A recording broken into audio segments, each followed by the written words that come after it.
Hai Wai, kita jumpa lagi pada sesi yang kedua, bincang-bincang santai kita dengan Ibu Ainun Ahmad, seorang guru di Tanjung Batu, seorang penyuka literasi, seorang yang menulis buku, dan seorang yang telah menjadikan menulis sebagai salah satu terapi kehidupannya. Baik pemirsa sekalian, kita bincang lanjut dengan Ibu Ainun Ahmad. Bu, Ibu menyukai tulis-menulis ini, apakah dulu dari keluarga Ibu ada, katakanlah ada yang juga suka menulis, katakanlah ayah atau ibu atau siapa seperti itu? Adakah dari keluarga Ibu yang punya kecenderungan atau bakat untuk menulis selain Ibu misalnya seperti itu? Baik Pak, kalau misalkan dari keluarga yang menghasilkan tulisan jadi buku itu belum ada. Tapi ayah saya itu dia memang di dunia pendidikan itu, katakanlah untuk menulis yang penting-penting itu banyak ya Pak. Dan orang tua Ibu guru juga? Iya Pak, ayah saya guru sekaligus guru juga di masyarakat Pak. Jadi dia yang ada melakukan menulis juga dia waktu ketika menjadi guru. Iya Pak, tapi belum jadi buku. Oh iyalah, oke. Tapi artinya ada yang juga lah, ada keluarga yang punya tradisi menulis lah, menyukai menulis Iya, seperti itu. Karena itu artinya mungkin di rumah Ibu ada buku-buku juga. Sebelum Ibu punya menulis buku sendiri, Ibu juga mengoleksi buku-buku lain, membaca-baca buku lain. Iya. Nanti ada kebiasaan membaca juga pada diri Ibu sebelum Ibu sendiri menulis buku seperti itu. Iya Pak, kalau membaca ini dulu kan saya kan aslinya dari Kuala Merbau Pak ya, kampung saya itu sangat katakanlah jauh dari jangkauan apapun, koran atau apa, cuman kita kadang-kadang dengar radio, itu pun di rumah TV tak ada dari kecil, tapi saya memang suka membaca ini memang dari kecil Pak. Kesepian ya, untuk mencari waktu sunyi, jangan mendengar ombak, mendengar laut, melihat burung camar terbang, itu membaca buku, mengobrol kambing, Tanjung Batu itu jauh soalnya memang di Selat Melaka ya. Tapi kalau masa kecil saya itu saya di Merbau Pak, di Kuala Merbau. Oh, di Meranti sana ya? Iya Pak. Jadi kalau di sana kan koran tak ada, jadi kita baca koran bekas Pak. Kadang-kadang beli ikan, beli ikan bilis itu ada koran nampak judulnya bagus, kita baca saja Pak. Luar biasa. Jadi memang ada dorongan suka membaca. Jadi orang yang suka membaca baru bisa menulis. Kalau tak membaca, tak suka membaca, pasti tak bisa menulis. Itu juga salah satu tesis ya tentang menjadi seorang penulis itu harus suka membaca. Apa yang Ibu suka baca? Kalau membaca ini rata-ratanya saya suka cerpen. Jadi dia tuh sekali duduk habis, gitu kan Pak. Cuman arti sastra ya, bacaan iya, sastra, cerpen, atau cerita-cerita nyata gitu, kisah-kisah nyata saya suka baca. Tapi tak mengikat juga Pak, kadang-kadang. Cuman kalau yang kayak penelitian-penelitian itu kurang berminat di sana Pak. Jadi kurang suka pada hal-hal yang sifatnya teks ya. Yang buku textbook itu kurang, tapi Ibu suka cerita, suka novel, suka cerita pendek, suka puisi juga, seperti itu ya, hal-hal yang benar. Cerita fiksi. Baik. Oke, kita kembali ke cerita Ibu menulis buku. Setelah buku Ibu yang pertama tadi, Mahligai yang tersayat sembilu itu, Ibu menulis buku lagi, sudah berapa banyak Ibu menulis buku sekarang? Setelah itu ada 7 lagi Pak. Oh, 7 lagi? Itu dalam masa 3 tahun itu 7 buku. Iya. Dan 8 semuanya. Itu melalui program dengan media guru itu. 7 dengan media guru, 1 dengan kelas mudah menulis. Ada teman di Kalimantan buka kelas mudah menulis, itu buku yang terakhir. Buku cerita anak. Ikut sana, ikut kelas menulis Kalimantan. Siapa itu yang menyelenggarakan itu Kalimantan itu? Lembaga itu apa? Kita kemarin ada event-event yang mereka share, jadi di grup, misalnya kan saya udah banyak punya grup menulis Pak, di Perwas juga ada beberapa grup yang sekarang sedang belajar puisi multimedia. Kemarin ada puisi apa namanya tuh pantun, jadi di Perwas saya belajar pantun. Jadi di sana kan kita banyak grup, jadi ada di share entah dari mana gitu, saya tertarik, saya coba bergabung di sana. Ada event menulis puisi tentang Palestina, jadi Saya ikut di buku antologi. Jadi buku antologi saya sekarang udah 27 buku. 27 buku antologi yang pernah Ibu ikut. Iya, yang terbit 21. Juga, grupnya Pak Azazal Nur yang para perwas itu ikut juga yang program guru nulis. Iya, benar Pak. Pantun segala macam. Ikut memecah rekod menulis pantun yang terbanyak di Indonesia itu ya Bu ya. Iya, ada ini buku pantun nasihat Pak. Saya tunjukkan. Ini kemarin luncur. Itu bukunya. Ibu tercatat di dalam buku itu, buku tebal itu yang memecah rekod itu rekod dunia sebetulnya. Pantun-pantun nasihat yang luar biasa tebal itu ya. Hebat Ibu ini. Jadi sudah banyak buku antologi yang Ibu ikut selain buku sendiri. Kalau buku-buku sendiri itu temanya apa saja Bu?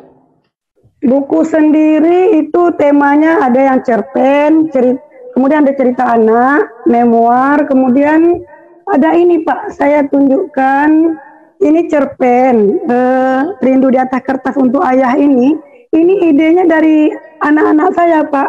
Mereka kan rindu sama ayahnya kan, jadi anak Ibu berapa? Ada berapa orang anak? Saya tiga. Yang tertua umur berapa? Yang tertua itu umurnya sekarang kelas 3 MTS 15 tahun. 15. Mereka yang memberi Ibu inspirasi untuk menulis cerita karena kerinduan mereka kepada ayahnya, jadi dia minta ibunya yang menulis. Kerinduan itu luar biasa. Jadi itu kumpulan cerita nih Bu. Ya, kadang mereka menulis itu ayah di mana sekarang, ayah kapan pulang, tapi mereka kadang tulis di dinding, kadang mereka tulis di kertas kecil gitu.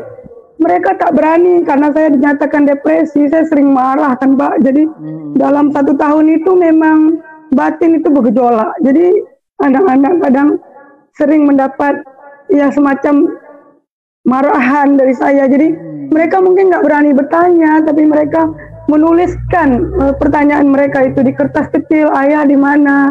Ayah kapan pulang? Jadi terinspirasi dari itulah saya membuat buku cerpen ini, Rindu di Atas Kertas Untuk Ayah ini. Ini memang sebagiannya dari kisah nyata anak saya, kemudian saya juga, kemudian dari lingkungan gitu Pak, saya ambil. Nah, yang lain buku apa lagi yang dari antara yang 7 itu, yang lain-lain mungkin ada yang ini TTS pembelajaran Pak. Oh, untuk ini TTS sekolah. Iya, buku sekolah. Ini saya kan ngajar agama nih Pak. Oke, Bu guru agama ya. Jadi menulis buku pelajaran untuk pelajaran agama. Ini kelas 10, ini kelas 10 yang ini. Jadi dari Media Guru juga terbit ini kelas 10, yang ini kelas 11. Ini kelas 12. Jadi siswa saya sekarang kalau mereka berminat mengisi TTS, mereka pakai buku ini, kita tidak maksa. Mereka pakai buku ini, saya jual untuk ganti biaya cetaknya saja. Jadi tidak komersil karena mencari uang itu bagi saya cukup dengan sudah sebagai guru, kemudian dapat sertifikasi, dan kemudian saya ada bisnis jual pakaian online. Ibadah lah Ibu ini. Nah, ini katakanlah iya begitu. Belajar sebagai ibadah, jadi tidak komersial, tapi itu bagian dari ibadah Ibu lah, bagi perjuangan hidup Ibu baik. Jadi ada novel, ada cerita pendek, ada buku pelajaran sekolah, ada selain Ibu nulis novel. Ini yang puisi. Tadi novel ya Bu ya? Bukan, memoir kalau di Media Guru. Memoir, semacam autobiografi ya, semacam autobiografi ya. Kalau ini puisi. Puisi. Yang kedua nih, buku kedua ini puisi. Berdiri di Ujung Rindu. Iya, berdiri di Ujung Rindu. Masih bertarung dengan luka ya. Iya Pak, ini buku kedua. yang tak punya luka tak bisa tulis puisi, tulis luka. Baik, itu kumpulan puisi. Di samping yang ikut antologi bersama ya, karena saya tahu Ibu ikut antologi Jazirah 8, Jazirah 5, berapa, kemudian Jazirah 10 tahun lalu. 9 juga. 4 atau 5 ya. Betul. Ada 4 sudah Pak, yang bersama Bapak. Jadi kalau kita cerita ini dari mana saya tahu dengan Festival Gunung Bintan ini, Festival Sarla itu semua dari Pak Herman Pak. Jadi dia itu luar biasa. Jadi dia yang bawakan saya masuk ke Perwas, memperkenalkan dengan Asrizal Nur, tapi di grup ya Pak, di dunia maya. Jadi dari situ saya bersungguh-sungguh menggalikan materi-materi sampaikan. Jadi kalau lihat puisi saya pertama itu hanya ya katakanlah kata-kata biasa. Jadi mulai bergabung dengan Bang Rizal Nur ini nampaklah sedikit-sedikit ada majas katanya di dalam puisi. Jadi ada proses perkembangan lah untuk ke arah yang baik dan terus belajar gitu Pak. Semoga ke depan lebih baik. Jadi sekarang Ibu menjadi anggota grup WA grup atau grup online di mana-mana ada pelatihan sastra, pelatihan menulis. Ibu ikut terus kan yang sekarang lebih mudah, lebih gampang dan dasar itu Ibu menulis buku. Sebuah luar biasa, produktif artinya. Sudah tempo 3 tahun aja Ibu sudah punya 8 buku. Sekarang setelah itu ada kepuasan apa sih Ibu sebetulnya dengan menulis buku itu selain mengobati batin Ibu? Ada kepuasan lain enggak?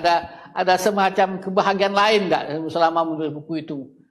Iya Pak, benar. Jadi saya sangat bahagia Pak. Jadi kadang-kadang ya kata orang kan tidak semua yang positif kita lakukan itu diterima orang di sekeliling kita dengan positif ya Pak. Tapi ada juga misalnya apalah uang habis gitu kan, nulis buku. Buku ini kan nulisnya berbayar Pak, dari kita sendiri pracetak sampai cetaknya. Bahkan kadang-kadang kita bukan untuk dijual, kita bagi-bagi. Jadi bagi-bagi apa kata orang.